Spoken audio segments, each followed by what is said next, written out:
टूटने वाला था छक्कों का रिकॉर्ड। निकोलस पूरन ने उड़ाई अफगानिस्तान के गेंदबाजों की धज्जियां।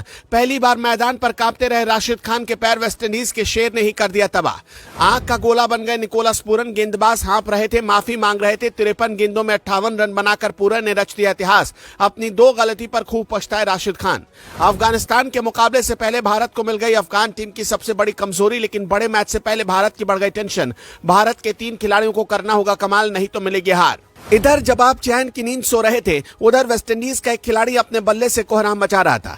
छक्कों का बवंडर किस तरीके से खड़ा किया जाता है, कोई वेस्टइंडीज के खिलाड़ियों से पूछ ले। कभी क्रिस गेल छक्के पर छक्के लगाते थे, लेकिन इस बार निकोलस बहुत ज्यादा खूंखार बन गए।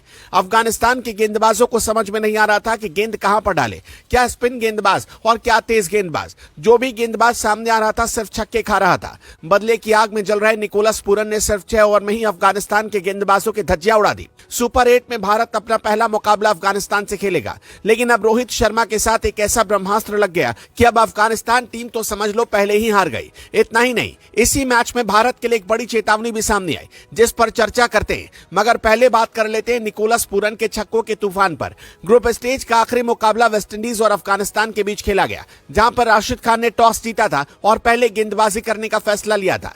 राशिद खान को लगा कि वेस्टइंडीज की टीम 100-150 रन के अंदर फंसा ली जाएगी और उसके बाद इस मुकाबले को अपने नाम किया जाएगा। वेस्टइंडीज के सामने अफगानिस्तान की टीम पूरे प्लान के साथ उतरी, लेकिन कहते हैं कि जब वेस्टइंडीज के बल्लेबाजों का बल्ला चलता है तो सारे प्लान ध्वस्त हो जाते हैं। अफगानिस्तान की गेंदबाजी की ताकत पूरी दुनिया जानती है, मगर इस मुकाबले में वेस्टइंडीज के खिलाड़ी अफगानिस्तान के गेंदबाजों पर भारी पड़े। बदले की आग में जल रहे निकोलस पूरन ने चुन चुन कर गेंदबाजों की धज्जियां उड़ानी शुरू कर दी। सभी गेंदबाजों को बराबर चौके छक्के लगाए, लेकिन हैरान करने वाली बात तो यह रही कि राशिद खान जैसा गेंदबाज भी खूब रन लुटाया। राशिद खान ने 4 ओवर में 45 रन दिए और उनके खाते में एक भी विकेट नहीं रहा। राशिद खान न सिर्फ अफगानिस्तान के कप्तान है, बल्कि अपनी टीम के सबसे स्टार गेंदबाज भी हैं। लेकिन जैसे ही उनकी तरफ से फ्लॉप गेंदबाजी हुई, सब कुछ खत्म हो गया और वेस्टइंडीज के निकोलस पूरन ने धुआंधार बल्लेबाजी करते हुए 53 गेंदों में 8 छक्कों की मदद से 98 रन स्कोर बोर्ड पर टांग दिए, जबकि वेस्टइंडीज का स्कोर 218 रन तक पहुंच गया। आईपीएल में देखा गया इतने रन बनते थे, लेकिन वेस्टइंडीज ने इस बार वर्ल्ड कप में भी इतना बड़ा स्कोर बना दिया,